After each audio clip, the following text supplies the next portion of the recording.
Hello mga friends and followers. I'm here now to show you the beauty of Hong Kong. I'm here now in Central. Ayan po. Ito ang Central. Ang tataas ng building. O kung nakikita niyo itong Mandarin Oriental. Dito noon lumukso yung isang artista dito sa Hong Kong na very famous.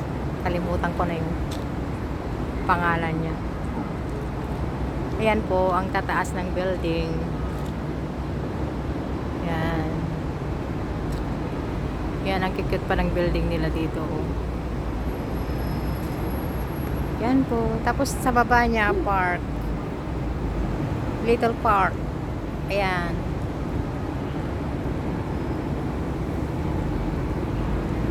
Maganda siya dito, tahimik. Maganda pag regular day. Pag Sunday, very crowded siya.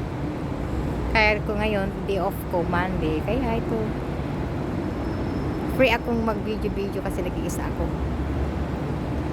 Yun lang, guys.